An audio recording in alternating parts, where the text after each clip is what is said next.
కృష్ణవేణిలో ముత్యాల ముగ్గులు మాచర్ల పట్టణంలోని స్థానిక కృష్ణవేణి టాలెంట్ స్కూల్ క్రీడా ప్రాంగణం నందు ముగ్గుల పోటీలు నిర్వహించారు. ఈ కార్యక్రమానికి ముఖ్య అతిథిగా మాచర్ల మున్సిపల్ కమిషనర్ రమణబాబు పాల్గొన్నారు.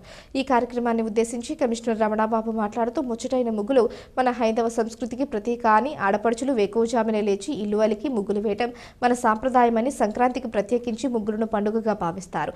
ధనుర్మాసం ప్రారంభమైతే వీధి వీధులు సందు సందులు ముత్యాలాంటి ముగ్గులతో మెరుస్తాయి. ప్రతి వాకిలిలోని అత్యంత సుందరమైన ముగ్గులు మెరుస్తాయి. Principal Hanumantharao, school in charge Gauri మాట్లాడుతూ తెలుగువారి ఇంటి ముంగిట విరిసిల్లే ముగ్గులు 5 విధములు. అయితే మన సంప్రదాయంలో సంక్రాంతి పండుగలో వేసే రథం ముగ్గుకు ఒక ప్రత్యేకత ఉందని తెలిపారు. ఈ పోటీల్లో గెలుపొందిన వారికి ప్రత్యేక బహుమతులు ప్రదానం చేశారు. ఈ కార్యక్రమంలో పాఠశాల యాజమాన్యం, ప్రిన్సిపాల్ సిబ్బంది, విద్యార్థులు పాల్గొన్నారు.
ఇన్సిడెంట్ ఫుడ్ కల్చర్కి ఇన్సిడెంట్ ఫుడ్ ఐటమ్స్ పెట్టుకునే అలవాటు